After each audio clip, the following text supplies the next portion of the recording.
Prime Minister, congratulations on your victory. Thank you. But there's always a but. Critics and analysts here and around the world are saying, at what cost? Your hard turn right on the Palestinian issue, what you said about the Arab voters coming out in droves, they say are costing you support around the world. Well, neither one is, the premises in your questions are wrong. I haven't changed my policy. I never retracted my speech in Bar-Ilan University 6 years ago, calling for a demilitarized Palestinian state that recognizes the Jewish state. What has changed is the reality. Abu Mazen, the Palestinian leader, refuses to recognize the Jewish state. He's made a pact with Hamas that calls for the destruction of the Jewish state. And every territory that is vacated today in the Middle East is taken up by Islamist forces. So but they are saying we want that to change so we can realize a vision of real sustained peace. And I don't want a one-state solution. I want a sustainable, peaceful two-state solution. But for that, circumstances have to change. But you were re-elected on a mandate. Certainly Israeli voters, your supporters, believe you were re-elected on a mandate against a two-state solution. That is the way the White House is interpreting. The White House says this is divisive.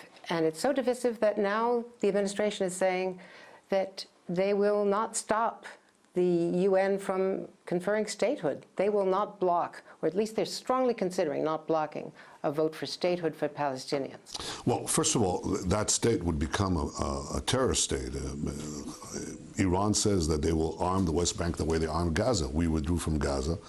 We got just a few months ago, not ancient history, but a few months ago, thousands of rockets, Andrea, on our heads. We don't want it to happen again. And I think the administration has said time and time again that the only way to achieve peace is a negotiated solution. You can't impose peace. And in any case, if you want to get peace, you've got to get the Palestinian leadership to abandon their pact with Hamas and engage in genuine negotiations with Israel for an achievable peace. We also have to make sure that we don't have ISIS coming into that territory. It's only 24 miles away from our border. It's thousands of miles away from yours.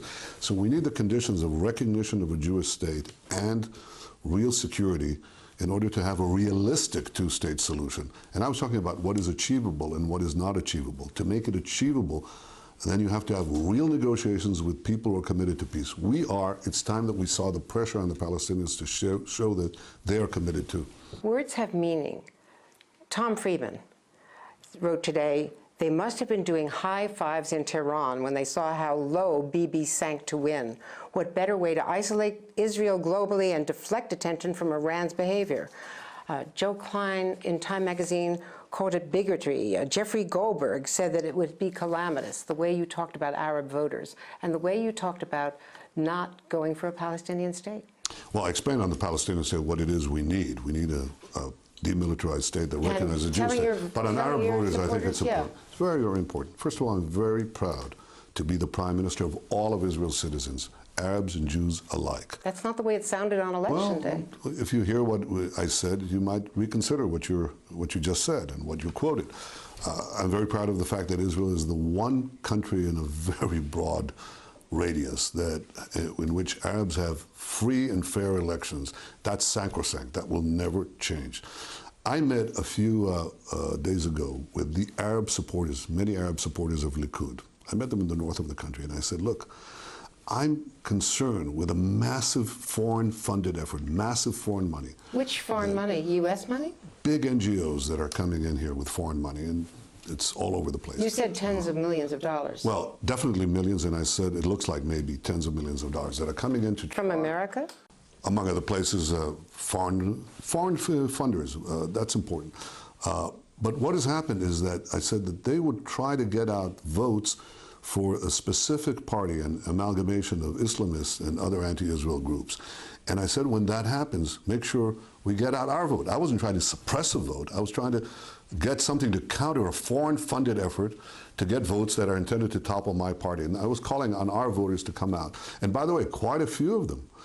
We got quite a few Arab voters for the Likud, and I'm very proud of that. In any case, you know, my governments have funded billions into the Arab communities to try to upgrade infrastructure, schools, and I will continue to do that. I will continue to do that in my government to have real integration of Arab citizens of Israel into the Israeli economy, Israeli high-tech, Israeli society, medicine, in all those areas, my commitment is real, and that will stay real. I know our time is brief, but I want to ask you about Iran. Why should President Obama trust you when you came to Congress to lobby against his negotiations with Iran? I think there's an unbreakable bond between Israel and the United States. The president said that. I've said that. And but what about between you and Barack Obama? Well, I think that is reflected in the relationship between the President of the United States and the Prime Minister of Israel. We can have differences, but we have so many things that unite us, and we have a situation in the Middle East that is very dangerous and presents a common challenge to us. Has he called you yet to congratulate you on your victory? Secretary Kerry called me yesterday, and I'm sure I'll be speaking to President Obama soon. We'll work together. We have to. We have our differences on Iran. By coming to the U.S., I didn't mean any disrespect or any attempt at partisanship. I was merely speaking, Andrea, of something that I view could endanger the survival of Israel. And I felt it my obligation to speak up there. But there's so many areas that we must work together, will work together with the United States and with the President, because we have no other alternative. We're allies. We have to consult each other, not have fiats or unilateral imposition, but negotiated peace with our neighbors and support between allies. And America has no greater ally than Israel, and Israel has no greater ally than the United States. On Iran, the draft agreement reportedly would permit Iran to have 6,000 centrifuges and that it would last for 10 years or more. Why isn't that better for Israel, to freeze their program and to have inspections, than the other option, which would be a military option, which would only set them back a year or two? Well, I think there are other options as well. I think that you can get a better deal. And I think the one that I would have is to reduce Iran's nuclear capabilities, so you increase the breakout time. I mean, if I had a vote on that negotiating team, I would say 0 centrifuges. I don't have a vote there, but I can only ask. You're willing to accept some nuclear enrichment? I'd say that is something that, a smaller number would be something that Israel and its Arab neighbors wouldn't love, but they could live with. And the second thing is, I think the most important thing is that the lifting of restrictions on Iran's nuclear program would depend on Iran's change of behavior, that it would stop supporting terrorism, stop its aggression against just about every country in the region, and stop calling and threatening the annihilation of Israel.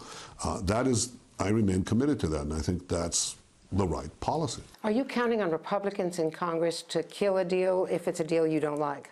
I'm counting on having people hearing my view and considering the dangers to Israel, and I think not only to Israel, across the broad spectrum. This is not a partisan issue. I received very good feedback from both Democrats and Republicans in the United States and from many other places in the world, and from many countries in the Arab world. And the only thing that I would say, Andrea, is when Arabs and Israelis agree on something, I think it's worth paying attention.